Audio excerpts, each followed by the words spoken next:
जय श्री राधे। माघ मास महात्म्य 17वां अध्याय। अप्सरा कहने लगी कि हे राक्षस, वह ब्राह्मण कहने लगा कि इंद्र इस प्रकार अपनी अमरावतीपुरी को गया।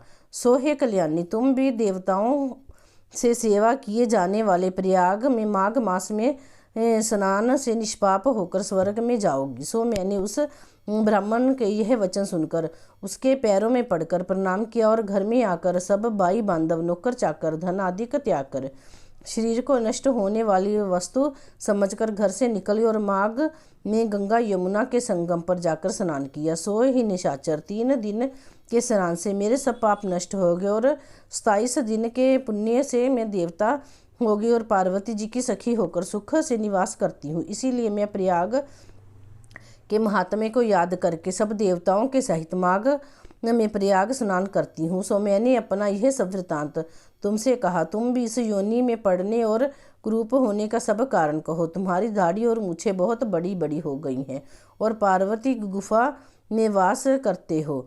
निशाचर कहने लगा कि हे भद्रे, सज्जनों से गुप्त बात कहने में भी कोई हानि नहीं होती। मुझको अब कोई संशय नहीं रहा कि मेरा उद्धार तुमसे ही होगा। सो मैं अपना सब वृतांत तुमसे कहता हूँ। मैं काशी में वेदों का ज्ञाता था और बड़े उच्च कुल के ब्राह्मण के घर जन्म लिया था। मैंने राजा, पापी, शूद्र तथा वैश्यों से अनेक प्रकार के दान लिए। मैंने दान लेने में चांडाल को भी नहीं छोड़ा। उस जन्म में मैंने कोई भी धर्म नहीं किया, वहीं पर ही मृत्यु को प्राप्त हो गया। तीर्थ स्थान पर मरने के कारण नरक में नहीं गया। पहले 2 बार गिद्ध योनि में, 3 बार व्याघ्र योनि में, 2 बार सर्प योनि में, 1 बार उल्लू की योनि में और अब 10वीं बार राक्षस हुआ हूँ और सैकड़ों वर्षों से इस योनि में हूँ। इस स्थान को 3 योजन तक मैंने जंतुहीन कर दिया। बिना अपराध के बहुत से प्राणियों को मैंने नष्ट किया। इस कारण मेरा मन अत्यंत दुखी है। तुम्हारे दर्शन से चित्त में कुछ शांति अवश्य आई है, क्योंकि सज्जनों का संग तुरंत ही सुखदायी होता है। मैंने अपने दुख के कारण आपसे कहे और सज्जन लोग सदैव दूसरों के दुखों को से दुखी होते हैं। अब ये बताओ कि इस दुख रूप समुद्र को कैसे पार कर सकता हूँ। क्या क्षीर सागर हंस को ही दूध देता है, बगुलों को नहीं देता? दत्तात्रेय जी कहने लगे कि इस प्रकार उसके वचन सुनकर कांचन मालिनी कहने लगी कि हे राक्षस, मैं अवश्य तुम्हारा कल्याण करूंगी। मैंने दृढ़ प्रतिज्ञा की है कि तुम्हारी मुक्ति के लिए प्रयत्न करूंगी। मैंने बहुत बार प्रयाग में स्नान किया है। वेद जानने वाले ऋषियों ने दुखी को दान देने की प्रशंसा की है। समुद्र में जल बरसने से क्या लाभ? प्रयाग में स्नान करने का 1 बार का फल मैं तुझे देती हूँ, उसी से तुमको स्वर्ग की प्राप्ति होगी। उसके फल का अनुभव मैं कर चुकी हूँ। अब तब उस अप्सरा ने अपने गीले वस्त्र का जल निचोड़कर जल को हाथ में लेकर माघ स्नान का फल उस राक्षस को अर्पण किया। उसी समय पुण्य प्राप्त वह राक्षस शरीर को छोड़कर तेजमय सूर्य के सदृश देवता रूप हो गया। आकाश में विमान पर चढ़कर अपनी कांति से चारों दिशाओं को प्रकाशित करता हुआ शोभायमान हुआ और कहने लगा कि ईश्वर ही जानता है तुमने कितना उपकार मुझ पर किया है। अब भी कृपा कुछ शिक्षा दो, जिससे मैं कभी पाप ना करूं। अब मैं तुम्हारी आज्ञा पाकर स्वर्ग में जाऊंगा। तब कांचन मालिनी ने कहा कि सदैव धर्म की सेवा करो, काम रूपी शत्रु को जीतो, दूसरों के गुण तथा दोषों का वर्णन मत करो, शिव और वासुदेव का पूजन करो, इस देह का मोह मत करो, पत्नी, पुत्र, धन आदि की ममता त्यागो, सत्य बोलो, वैराग्य भाव धारण कर योगी बनो। मैंने तुमसे यह धर्म के लक्षण कहे। अब तुम देवता रूप होकर शीघ्र ही स्वर्ग को जाओ। दत्तात्रेय जी कहने लगे कि इस प्रकार गंधर्वों से शोभित हो वह राक्षस कांचन मालिनी को नमस्कार करके स्वर्ग को गया और देव कन्याओं ने कहा आकर कांचन मालिनी पर पुष्पों की वर्षा की और प्रेम पूर्वक कहा कि हे भद्रे, तुमने इस राक्षस का उद्धार किया। इस दुष्ट के डर से कोई भी इस वन में प्रवेश नहीं करता था। अब हम निडर होकर विचरेंगी। इस प्रकार कांचन मालिनी उस राक्षस का उद्धार करके प्रेम पूर्वक देव कन्याओं से क्रीड़ा करते हुए शिवलोक को गई।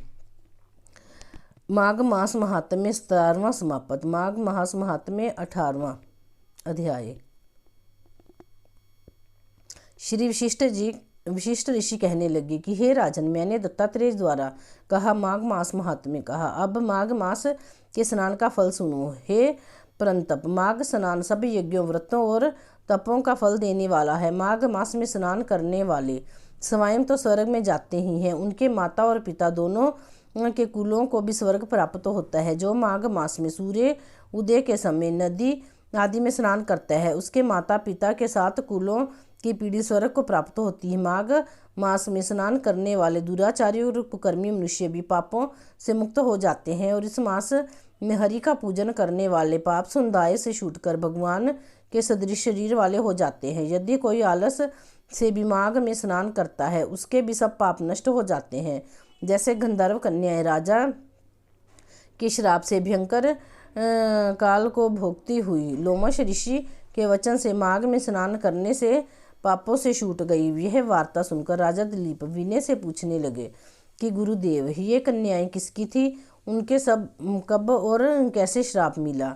उनके नाम क्या थे? ऋषि के वाक्य से कैसे श्राप मुक्त हुई और उन्होंने कहाँ पर स्नान किया? आप विस्तार पूर्वक सब कथा कहिए। वशिष्ठ जी कहने लगे कि हे राजा, जैसे अग्नि से स्वयं अग्नि उत्पन्न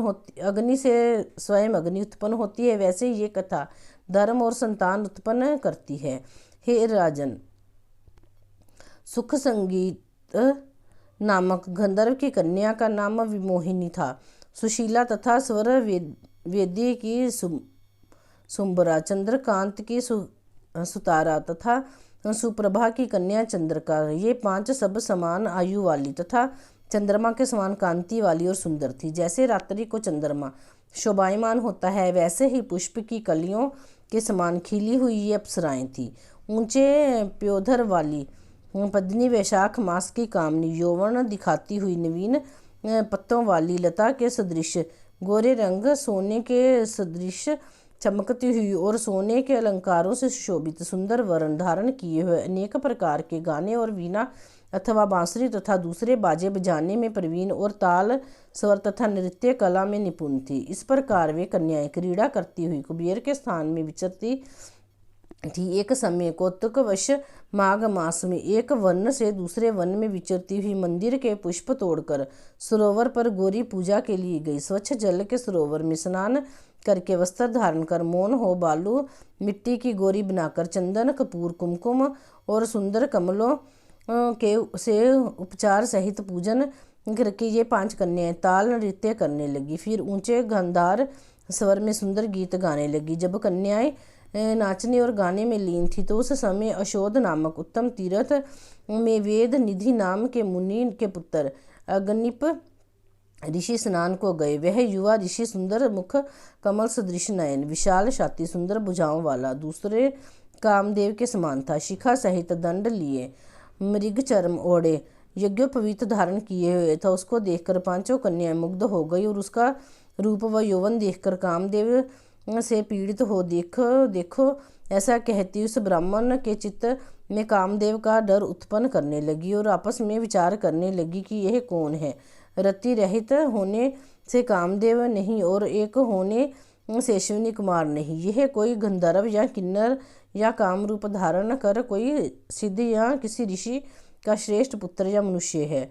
कोई भी हो, ब्रह्मा जी ने इसको हमारे लिए बनाया है। जैसे पूर्व कर्म के प्रभाव से संपत्ति प्राप्त होती है, वैसे ही गौरी जी ने हम कुमारियों के लिए श्रेष्ठ वर दिया है और आपस में यह तुम्हारा वर है, ये मेरा अथवा सबका, ऐसा कहने लगी। जिस समय उस ऋषि पुत्र ने अपनी मध्याह्न की क्रिया करके ऐसे वचन सुने, तो वह सोचने लगा कि यह तो बहुत बड़ी समस्या उत्पन्न हो गई। ब्रह्मा विष्णु महेश आदि देवता तथा बड़े योगेश्वरी स्त्रियों के ब्रह्मजाल में मोहित हो गए हैं। इनके तीक्ष्ण बाणों से किसका मन रूपी हिरण घायल नहीं हो सकता। जब तक नीति और बुद्धि रहती है, तब तक पाप से भय रहता है। जब तक की गंभीरता रहती है, यम विधि का पालन होता है, तब तक मनुष्य स्त्रियों के काम रूपी बाणों से बींदा नहीं जाता। ये मुझे उन्मत्त और मुग्ध कर रही हैं। किन गुणों के से धर्म की रक्षा हो सकती है? स्त्रियों के मांस, रक्त, मल मूत्र से बने घृणित और अशुद्ध शरीर में कामी लोग ही सुंदरता का कल्याण की कल्पना करके रमन कर सकते हैं। शुद्ध बुद्धि वाले महात्माओं ने स्त्रियों के पास रहना कष्टकारक कहा है। सो जब तक ये पास आए, घर चले चलना चाहिए। अतः जब तक वह उसके पास आई, वह योग बल के द्वारा अंतर्ध्यान हो गया। ऋषि के पुत्र ऐसे अद्भुत कर्म देखकर वह चकित होकर डरी हुई चारों ओर देखने लगी और आपस में कहने लगी कि ये क्या इंद्रजाल था, ये जो देखते ही देखते विलीन हो गया। और वह विरह की अग्नि में जलने लगी और कहने लगी कि हे कांत, तुम हमको छोड़कर कहाँ चले गए? क्या तुमको ब्रह्मा ने हमको विरह रूपी अग्नि में जलाने के लिए बनाया था? क्या तुम्हारा चित्त दया रहित है जो हमारा चित्त दुखाकर चले गए? क्या तुमको हमारा विश्वास नहीं? क्या तुम कोई मायावी हो? बिना किसी अपराध के हम लोगों पर क्यों क्रोध करते हो? तुम्हारे बिना हम नहीं जिएंगी।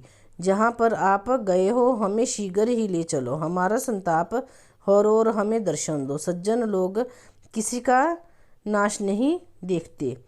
माघ मास महात्म्य 18वां अध्याय समाप्त।